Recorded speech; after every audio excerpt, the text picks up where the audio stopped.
Hola, bienvenidos a este espacio de Dinero en Semana TV.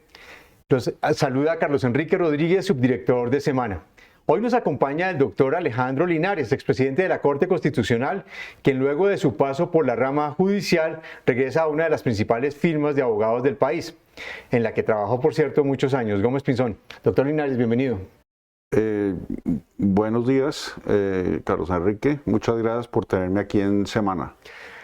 Pues obviamente usted viene de la Corte Constitucional y el país está un poco agitado alrededor de los anuncios del gobierno y sería muy bueno pues tener algunas luces de esos anuncios del gobierno que viene en materia constitucional. Y pues hay varias situaciones alrededor de esos anuncios. Por ejemplo, el tema de la constituyente o el tema del desarrollo del fast track. Usted ya fuera de la Corte Constitucional y en el ejercicio de la carrera, ¿qué es lo que está viendo? No, yo veo algo positivo con la llegada del ministro Cristo, en el sentido que Cristo ha dicho que se van a utilizar las vías institucionales para reformar la Constitución. Entonces, haciendo referencia al artículo 374 de la Constitución, pues la Constitución solo se puede modificar a través de una asamblea constituyente o un acto legislativo o un referendo a través del pueblo. Entonces, eso es un aspecto positivo porque antes estábamos un poco inciertos frente al planteamiento del presidente del Poder Constituyente. Ese Poder Constituyente, ¿cómo lo veía el presidente y cómo se podía aplicar frente a una reforma constitucional? Bueno, la teoría constitucional analiza el Poder Constituyente, es una idea muy atractiva. Yo pienso que el presidente Petro está muy atraído por esa idea, es una idea muy interesante, pero es una idea que nació en Francia en la Revolución Francesa, que ha sido desarrollada más recientemente por Negri, un autor italiano muy importante, pero creo que hoy en día se ha despejado un poco el camino y la incertidumbre en el sentido de que no se va a hacer una reforma constitucional a través del Poder Constituyente, sino a través de las vías institucionales que consagra la misma Constitución. De hecho, el artículo 3 de la Constitución colombiana y el 4 que habla de la supremacía constitucional, el 3 señala que la soberanía reside en el pueblo, pero que el pueblo ejerce esa soberanía a través de los mecanismos e instituciones consagrados en la Constitución. Entonces yo veo cierto optimismo con la llegada del ministro Cristo. Tanto la constituyente como el mecanismo de fast track, en tiempos, ¿qué significan para una reforma constitucional o para que pasen las reformas que quiere el presidente? Pues yo creería que conociendo al ministro Cristo, él que tramitó el fast track en su momento, el fast track es un mecanismo, es una reforma constitucional transitoria que permite tramitar de manera rápida actos legislativos, leyes y decretos. Pero en este caso yo pensaría que es más eficiente de una vez hacer las reformas constitucionales que apruebe el Congreso y no necesariamente acudir al mecanismo del fast track que fue utilizado para llevar a cabo digamos, una implementación rápida del acuerdo final con las FARC, particularmente porque se habían entregado las armas por parte de la guerrilla y se requerían hacer reformas rápidas. En este escenario, ¿no se necesitaría o no sería bien visto el tema del fast track? ¿No fluiría?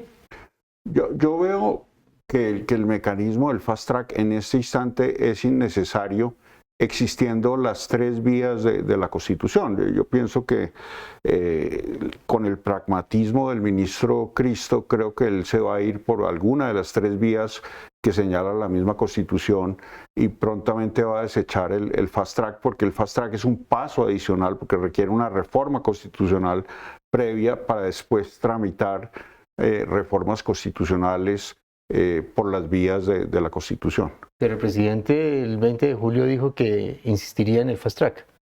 Sí, yo creo que de pronto no ha tenido el tiempo de reunirse con el ministro Cristo para que el ministro Cristo le explique que el fast track implica antes de una reforma, digamos, a la Constitución con 8 vueltas y que, digamos, de pronto es más eficiente otro mecanismo como puede ser un acto legislativo distinto al fast track, un acto legislativo común y corriente.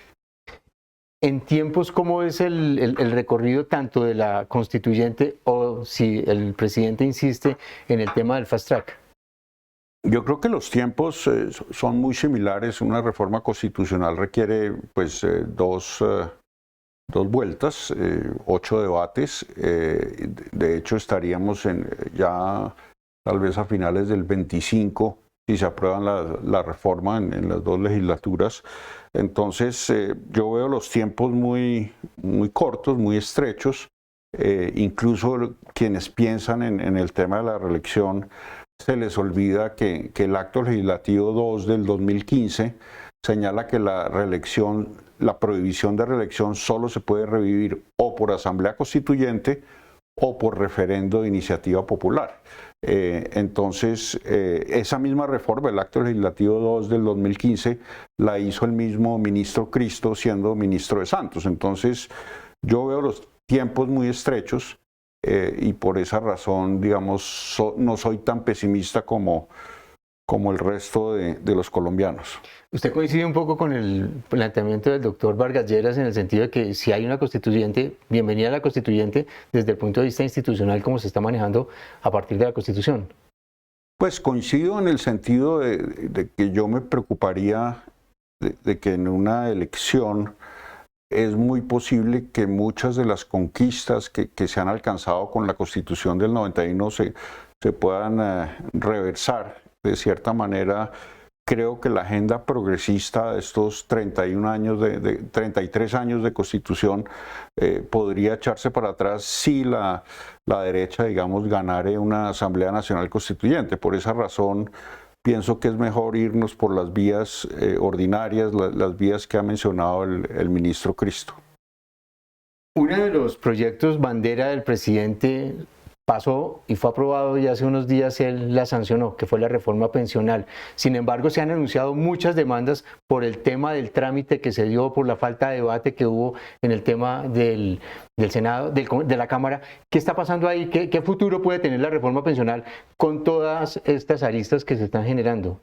Yo creería que es muy bueno que el Congreso haya aprobado una de las reformas importantes del presidente Petro.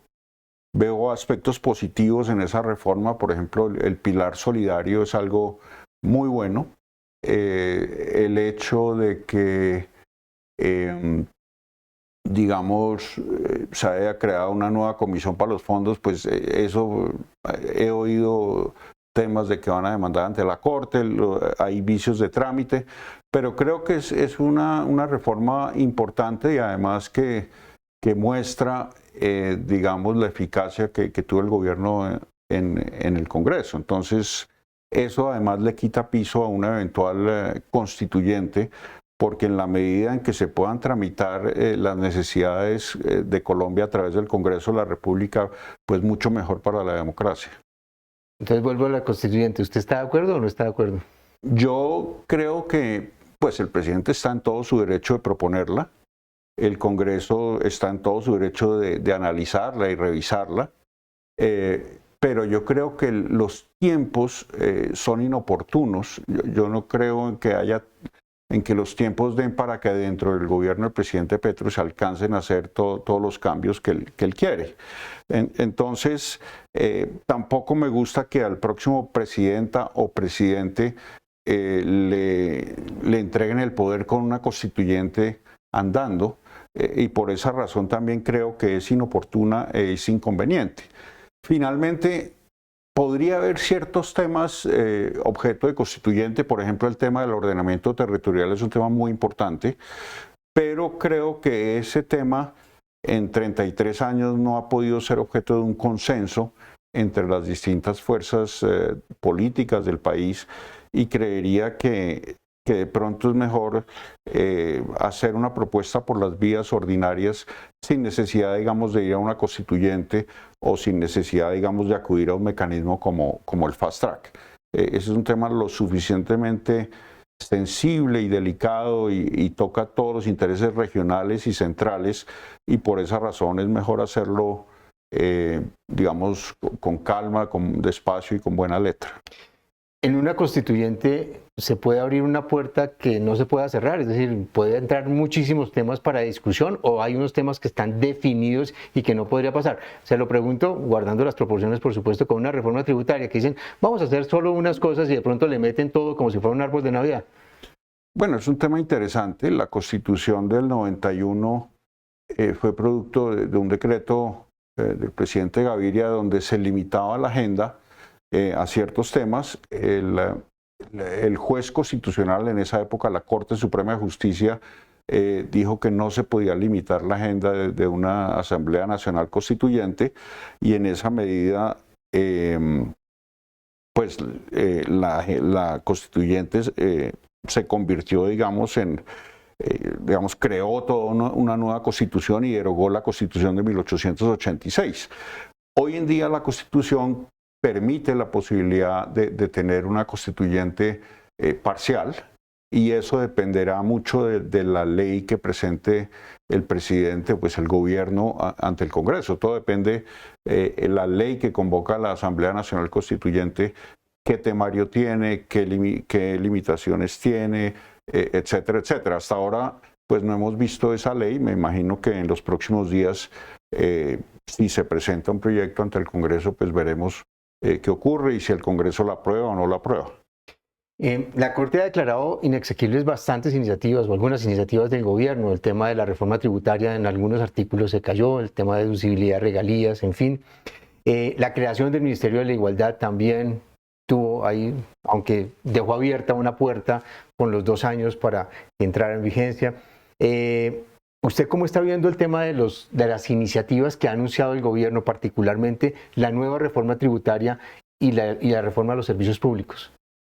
Yo creo que en la medida en que esas iniciativas tengan sustento o no vulneren los artículos constitucionales, yo no vería problema con esas reformas. De hecho, la Constitución de 1991 es una constitución, digamos, bastante progresista, permite un desarrollo legal importante en temas como servicios públicos, en temas tributarios, y por eso pienso que todo depende de cómo se tramiten las reformas. Fíjese, Carlos Enrique, que la mayor parte de las reformas se han caído por vicios de trámite, no por temas, digamos, de vulneración a la materialidad de la Constitución, sino sobre todo ha habido vicios de trámite en el Congreso, lo cual es normal. Todos los presidentes se quejan de las Cortes Constitucionales. En Colombia a todos los presidentes se les han caído iniciativas y esa es la vida de una Corte Constitucional, vigilar que se cumpla con la Constitución. No creo que esta sea una Corte Constitucional antipetrista. Generalmente las Cortes Constitucionales son frenos y contrapesos al poder y realmente muchas de las iniciativas, como ya lo dije, se derivan de problemas de trámite de las leyes. Con todos los anuncios del gobierno, ¿se ha fortalecido la institucionalidad o usted cree que se ha minado esa confianza en la institucionalidad? Y si efectivamente, como usted lo menciona, existen todavía y se mantienen fuertes esos pesos y contrapesos. Yo creo que lo que estamos es en una prueba ácida de la Constitución del 91. La pregunta es, ¿las instituciones que creó la Constitución del 91 funcionan o no funcionan? Creo que el Congreso ha mostrado independencia, creo que el Congreso ha aprobado unas iniciativas, por ejemplo la tributaria y la pensional, pero también ha negado otras como la reforma a la salud, la reforma a la educación también no pasó en la legislatura pasada. Entonces el Congreso primero que todo ha demostrado que no es un notario del gobierno y en segundo lugar la rama judicial, en particular la Corte Constitucional, ha mostrado que digamos, de cierta manera, ha sido un contrapeso importante a las iniciativas del gobierno del presidente Petro. De hecho, la más reciente decisión de la Corte, que tiene que ver con la fase judicial de los procesos agrarios, se cayó por vicios de trámite. Es interesante ver que no fue por vicios de fondo, sino sencillamente porque no se cumplieron los principios de publicidad y debido debate de esa iniciativa. Entonces, pienso que lo que hay es que mandar el mensaje de hacer bien las leyes al Congreso y obviamente al gobierno. El Departamento de Estado hace unos días de Estados Unidos publicó un informe sobre el clima de inversión en Colombia y obviamente planteó una cosa muy similar al tema de un concepto de soberanía nacional, estoy leyendo textual, que ha promovido el gobierno sobre algunos sectores clave, generando incertidumbre. ¿Qué tan en riesgo está la seguridad jurídica en el país? Yo pienso que de tiempo en tiempo los gobiernos pueden afectar la seguridad jurídica, pero no solo este gobierno, en general los gobiernos a veces llegan unos funcionarios con ímpetus de cambiar el marco jurídico y para eso de cierta manera está la Corte Constitucional. Si hay cambios en los decretos, pues el Consejo de Estado los revisa y los controla. Si hay cambios en las leyes, la Corte Constitucional revisa que se tramiten bien y que no afecten los derechos fundamentales establecidos en la Carta. Puede que en este momento haya síntomas digamos, de incertidumbre, pero uno confía más bien en que se reactive la economía, que la vivienda vuelva a crecer, que la inversión privada, que es muy importante, vuelva a estar presente, digamos, no solo por parte de los inversionistas nacionales, sino también de los inversionistas internacionales. Precisamente quería tocar ese punto porque una de las grandes preocupaciones en todo este tema de la desaceleración económica, más allá de los sectores que se han visto afectados, es el tema de la inversión. Ya 5 trimestres con un crecimiento negativo y la pregunta es, ¿qué impacto está teniendo esa incertidumbre alrededor de la inversión? Yo creo que los inversionistas siempre son muy aversos al riesgo, entonces si se ponen a leer los trinos del presidente en X, pues salen espantados.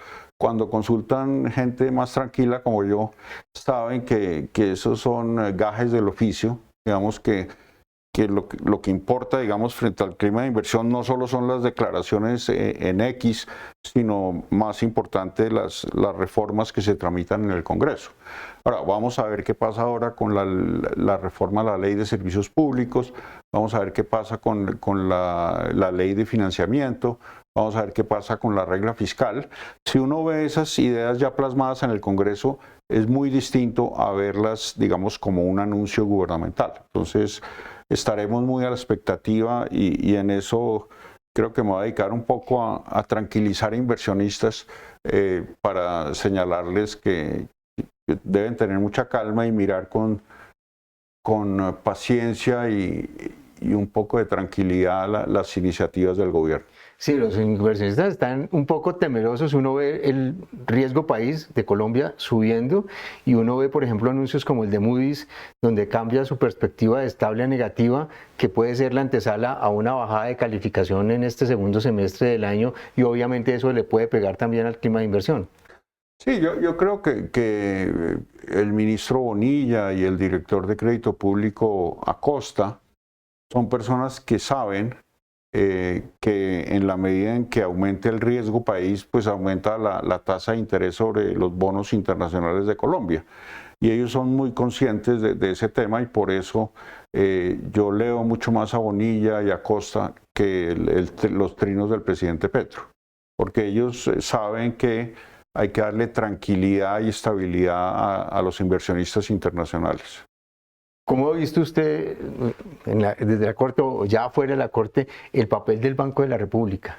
Yo creo que es un papel interesante. Esa es otra institución de la Constitución del 91 que está a prueba. Creo que la Junta del Banco ha venido bajando las tasas de interés, lo cual es muy positivo. Yo creo que eso va a ayudar mucho a la reactivación del mercado de vivienda.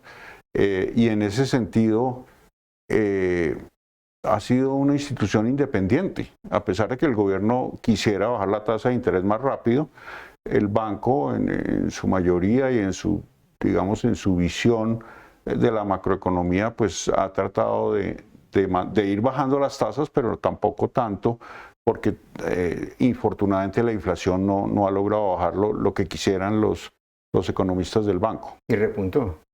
Infortunadamente repuntó. Uno de los temas que usted es una de sus guías y donde usted también ha trabajado mucho es en el tema de los arbitrajes internacionales.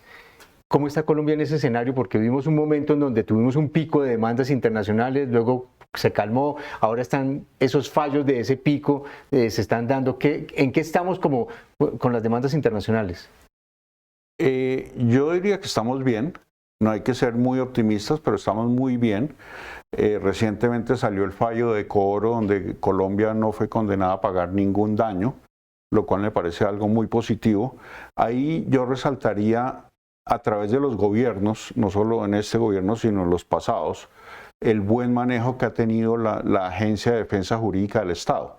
Esa agencia ha probado que sí valió la pena haberla creado porque le ha ahorrado a Colombia, por lo menos en arbitrajes internacionales de inversión, muchos millones de dólares. Entonces yo celebraría esa buena estrategia colombiana de la defensa internacional. Ahora, no hay que confiarse. Cuando uno litiga, no siempre gana.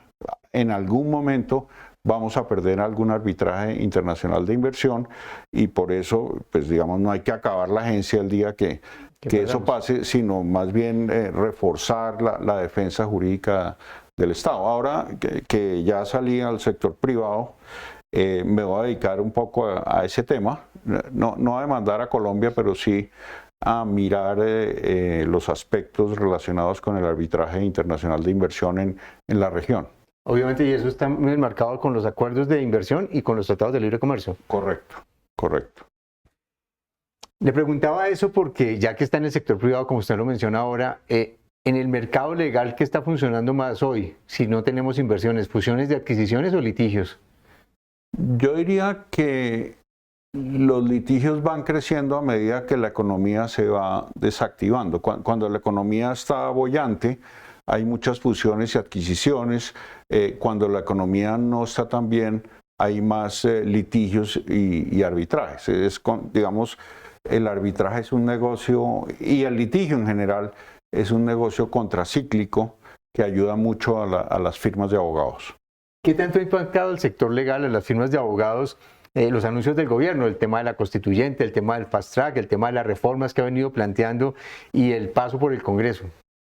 Yo creería que eso lo que impacta es digamos, el clima de inversión.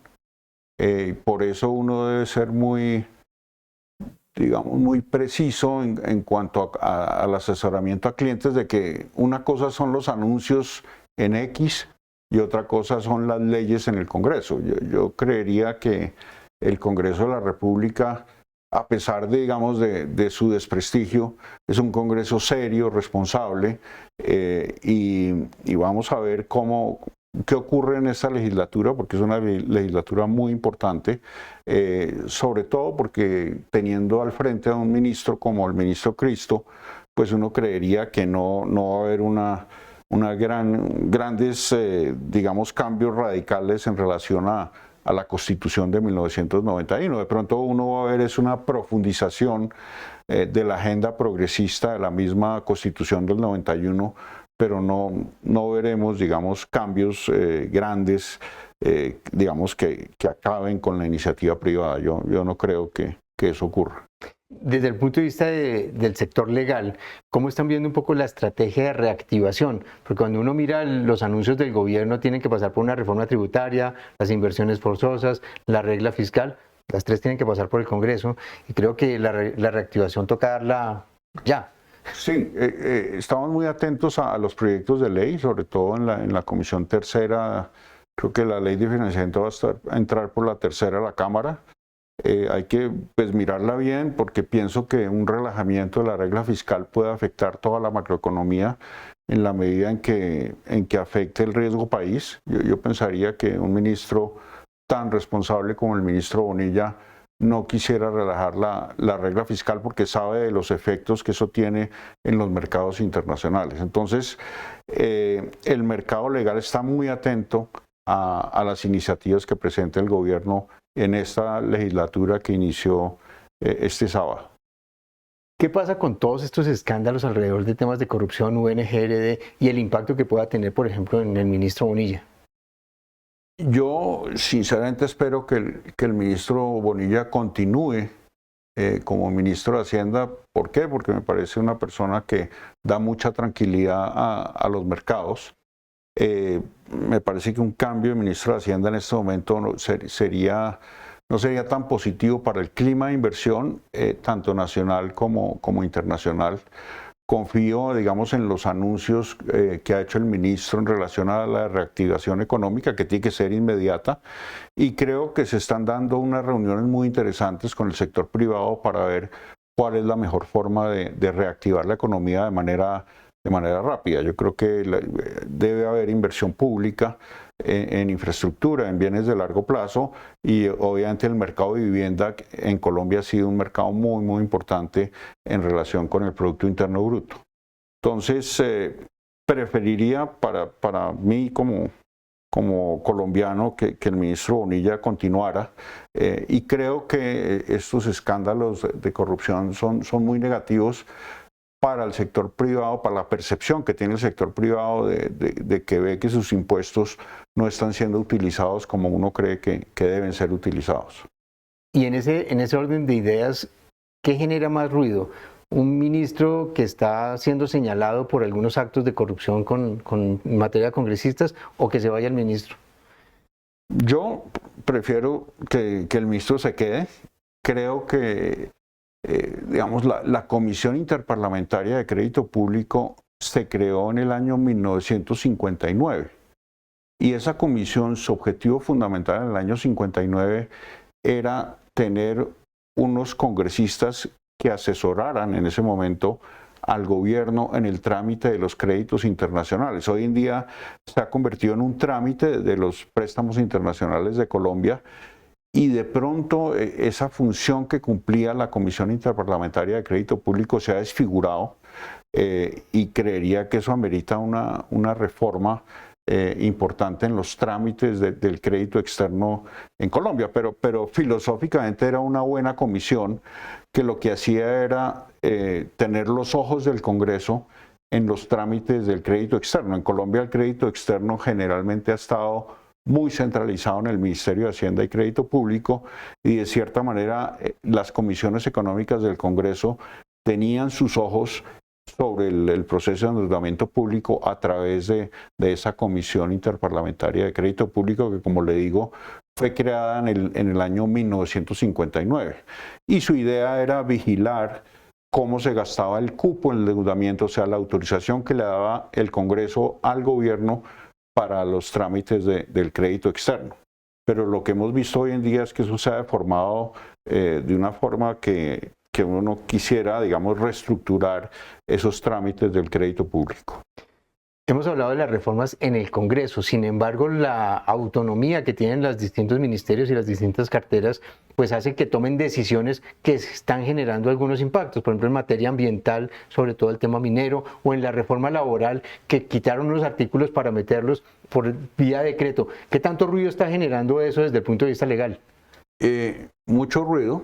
Yo llevo muy pocos días en la firma, unas pocas horas en la firma en que estoy trabajando, y veo mucha gente llamándome para demandar decretos y resoluciones ante el contencioso administrativo, en particular ante el Consejo de Estado. Hay mucha gente preocupada no tanto con la actividad legislativa del Congreso, sino más con las decisiones administrativas de los distintos ministerios, las superintendencias, etcétera, etcétera. El control de esos actos se hace a través de la jurisdicción de lo contencioso administrativo, cuya cabeza es el Gran Consejo de Estado. Y eso, de alguna manera, pues en las reformas que pasan por el Congreso, pues uno sabe que van a la Corte Constitucional. Pero aquí ese detalle de esos decretos y de esos cambios administrativos van a influir mucho, por ejemplo, en el tema de inversión. Sí influyen, y digamos, hay mucha gente que demanda cierto tipo de decisiones, actos administrativos, decretos reglamentarios, decisiones concretas de los ministerios, y eso yo diría que hoy en día hay mucha actividad en relación a las demandas ante el Consejo de Estado. Ha crecido en la medida en que ha crecido, digamos, la cantidad de normas que emiten las entidades públicas, las superintendencias, los decretos reglamentarios, etcétera. Si uno mirara hacia adelante, ¿usted cómo se está imaginando desde el punto de vista del sector legal la dinámica que tienen las distintas áreas de práctica?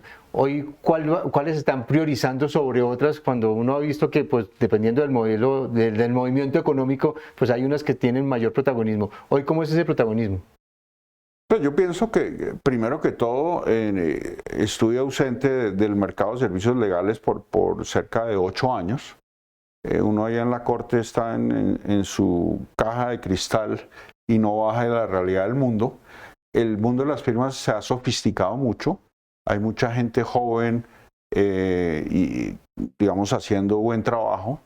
Y creo que las firmas hoy en día se están preparando para distintas, digamos, movimientos económicos. Hay firmas con fuertes departamentos de fusiones y adquisiciones, de financiaciones, y en este momento, digamos, hay un crecimiento muy interesante de lo que se llama el litigio estratégico, que combina todas las formas de lucha en el sentido de que no solo es el litigio, el arbitraje, también hay temas de estrategia, de cómo, digamos, cómo hacerle frente a distintas problemáticas que tiene un negocio frente a la actividad del Estado. De aquí para adelante, ¿cómo se está imaginando el desarrollo del país ya en el sector real? Como dice usted, salido de la caja de cristal de la Corte, de lo que puede pasar este segundo semestre y el año entrante. Pues yo soy por naturaleza optimista. Trato de tranquilizar a los empresarios que me llaman, de decirles tranquilos. Pensaría que la economía está mostrando como algunos signos de reactivación. Esperaría que bajaran las tasas de interés para que se reactive de lleno el mercado de vivienda, que en Colombia es muy importante. Soy muy optimista y sé que, pues, con ministros como Bonilla o como Cristo, pues el sector privado tendrá la tranquilidad de que podrá concertar las iniciativas del gobierno y que todo se va a hacer por las vías institucionales. ¿Los otros ministros cómo los ve? No, menciono esos dos porque son los que manejan, uno la economía y el otro el Congreso. Pero, por ejemplo, la ministra de Justicia me merece todo mi respeto, es una profesional muy competente y yo creo que ella también es una persona, digamos, de primer nivel que sabe de cierta manera cómo se tramitan los proyectos en el Congreso y sabe, digamos, que los anuncios son, digamos, muy sensibles en el sector privado. Doctor Linares, muchísimas gracias por acompañarnos. No, muchas gracias, Carlos Enrique. Muy contento de estar aquí en Semana. A usted muy amable. A ustedes muchas gracias por acompañarnos en esta conversación. Los invitamos a que nos sigan en nuestras plataformas y en semana.com. Muchas gracias.